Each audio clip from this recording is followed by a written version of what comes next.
Je reçois depuis un certain temps certaines questions concernant l'investissement dans les shitcoins. On a vu ce qui s'est passé très récemment avec le Shiba Inu et plusieurs personnes se posent la question de savoir finalement est-ce que c'est pas intéressant d'investir dans les shitcoins. Sur la chaîne, on parle parfois des investissements, comment est-ce qu'on fait pour sélectionner les projets et tout, et c'est parfois un processus très long. Et alors certaines personnes se posent la question, mais est-ce qu'il faut forcément passer par tous ces points-là, tous ces étapes d'analyse des projets avant de mettre dans son portefeuille? Quand très bien, on a vu que pendant cette période, bien pendant la période où le Shiba Inu performait très bien, nombreux étaient des projets qui ne performaient pas malgré qu'ils ont certains fondamentaux très solides, mais ils ne performaient pas très bien. Est-ce que alors il n'est pas aussi intéressant de se retourner vers les shitcoins? Vu qu'on est dans un écosystème où on cherche à se faire de l'argent malgré tout, un investisseur, c'est quelqu'un qui met son argent quelque part en espérant quelque chose en retour. Et parfois, il s'avère que les shitcoins sont des moyens d'avoir un peu plus rapidement certains revenus et qui sont parfois assez considérables. Est-ce qu'il ne faut donc pas à un moment donné aller dans les shitcoins? Dans cette vidéo, je me propose de répondre à cette question. Donc, reste jusqu'à la fin de la vidéo et tu comprendras ce que je pense de l'investissement dans les shitcoins et ce que je pense de l'investissement en général dans les crypto-monnaies.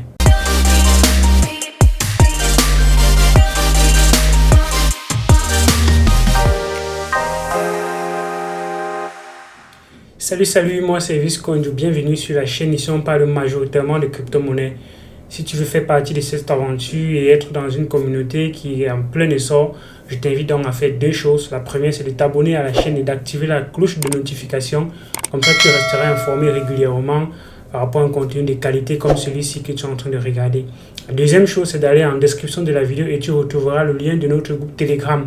Et alors, tu cliques, tu rejoins le groupe et tu seras comme ça dans la première communauté crypto francophone sur le continent africain. Le groupe Telegram, c'est un groupe qui est assez riche de contenu qu'on ne retrouvera pas sur la chaîne, avec des quiz, avec des chats vocaux et bien d'autres choses qui se passent de ce côté-là. Donc, rassure-toi que tu es dans le groupe Telegram et tu auras comme ça ton ticket pour être plus éduqué et plus informé concernant la crypto-monnaie.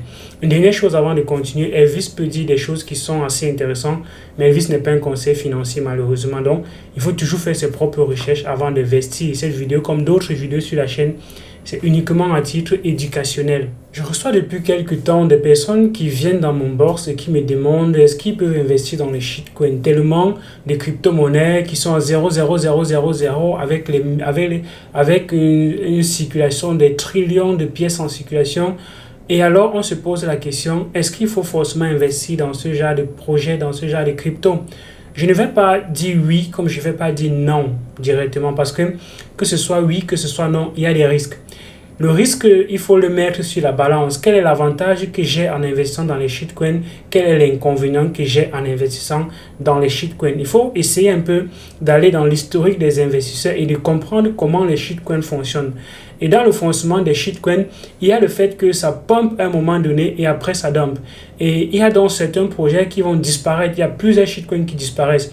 Quand on va dans la liste des projets qui ont disparu depuis 2015 jusqu'à maintenant, bon nombre de ces projets étaient des shitcoins.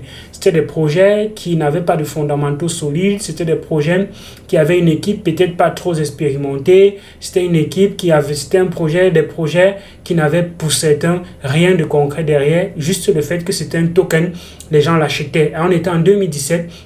Quand on voyait l'arrivée massive des ICO avec des projets qui arrivaient avec des tokens qui étaient distribués par-ci par-là et qui pumpaient très rapidement et après dumpaient aussi très rapidement. Donc, il faut donc comprendre comment l'écosystème des crypto-monnaies fonctionne, comment les shitcoins fonctionnent.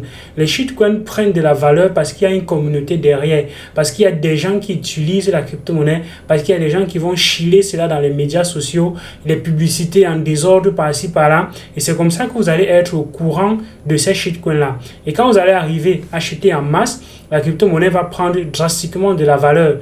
Et comme c'est détenu majoritairement par quelques projets, et comme il y a des personnes un peu plus averties qui utilisent les shitcoins comme moyen de levier, ils vont donc parce qu'ils maîtrisent l'écosystème, parce qu'ils savent comment ça fonctionne, ils savent que quand ça pompe, ça va dumper, ils vont donc reprendre les bénéfices à un moment donné et sortir du marché. Et c'est comme ça que des personnes qui sont restées dans l'espoir que ça va faire comme le Bitcoin et qu'après 10 ans, ça va peut-être valoir 50 000 dollars et qu'après 10 ans, ça va peut-être valoir 1 dollar, ça va supprimer tous ces zéros-là et ça va arriver peut-être à 1 dollar et tout et tout. C'est une euphorie, c'est un leurre de croire que tous les projets peuvent faire cela.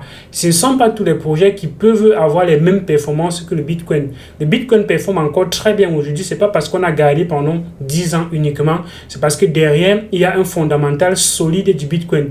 Le Bitcoin est là pour résoudre un problème qui est toujours là et qui sera encore là dans les prochaines années, dans la prochaine décennie et peut-être même dans 50 ans, dans 100 ans, ça sera encore là. Parce que tant qu'on continue d'imprimer de l'argent et que c'est une fraction de poignée des personnes qui décident le sort de l'argent, ça voudrait dire que le Bitcoin a encore un fondamental solide. C'est donc la raison pour laquelle les crypto-monnaies voient le jour. Et c'est donc le Bitcoin qui est la vitrine des crypto-monnaies.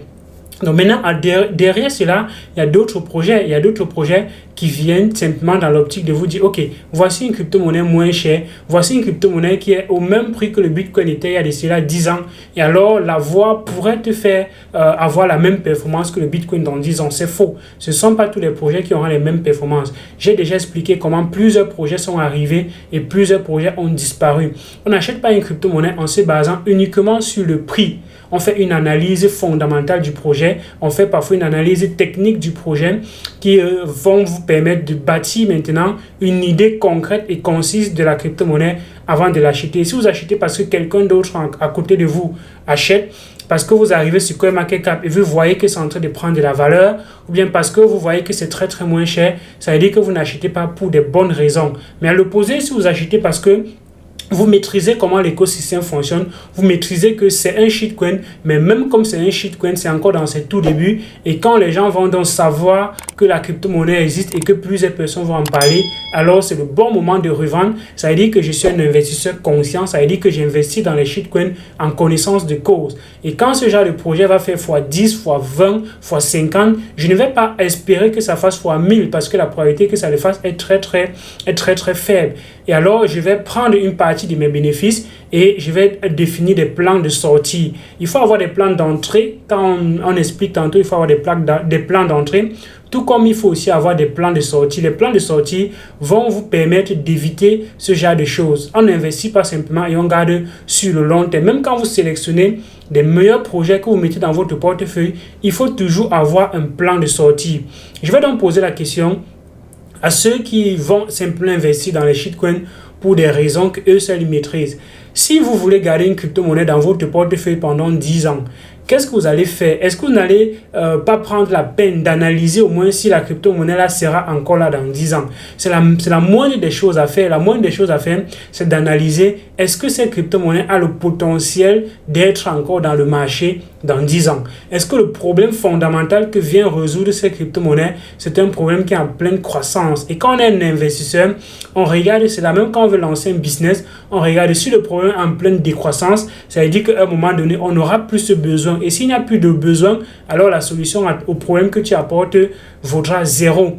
Okay? Donc, si on est dans des crypto-monnaies qui ont un problème dont le besoin est croissant, ça veut dire que ce sont des projets sur lesquels on peut se positionner sur le long terme.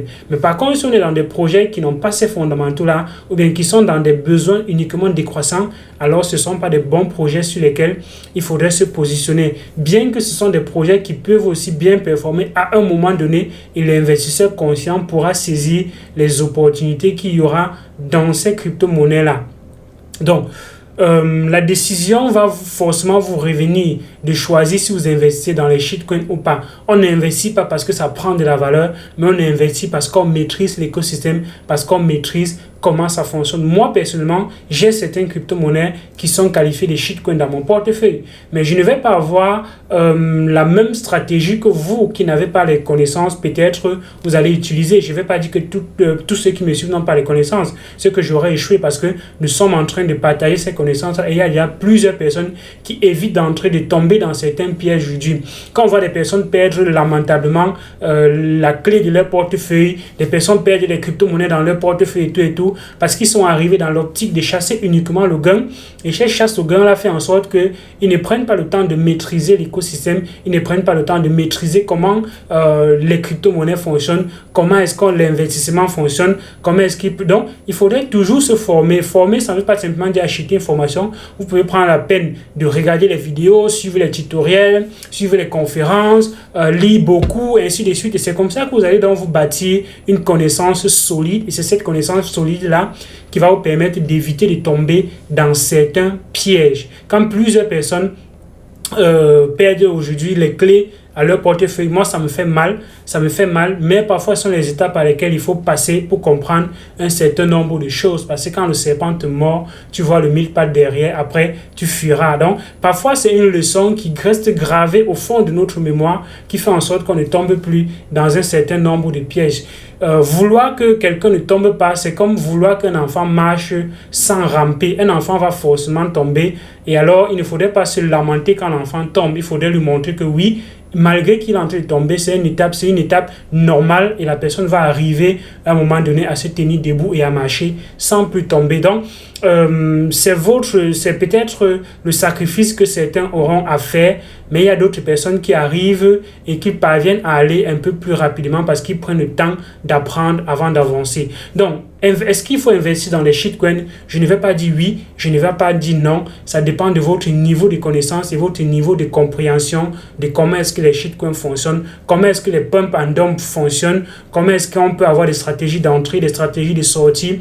Et c'est tout ça qui va vous permettre de saisir les opportunités, même dans les shitcoins. Quand tu as un shitcoin dans ton portefeuille et que ça fait x50, qu'est-ce que tu attends? Pourquoi tu ne reprends pas une partie de tes bénéfices et tu mets de côté et tu vas dans une autre crypto-monnaie en gardant uniquement le reste? Même ça fait encore x1000, tu auras au moins encore un pied dedans. On ne sort pas totalement, on laisse un pied dedans au cas où. Ok? Donc, tu me dis en commentaire ce que tu penses de cette vidéo. Est-ce que tu as compris et appris quelque chose de ces investissements dans les shitcoins? D'ici à là, porte-toi bien, abonne-toi à la chaîne, like la vidéo, partage la vidéo, que d'autres personnes soient aussi informées de cette stratégie d'investissement et ce qu'il vous faut pour investir dans les shitcoins. On se rejoint sur Telegram. D'ici à là, donc, porte-toi bien. Il y a d'autres vidéos sur la chaîne Elvis Konjo. Ciao.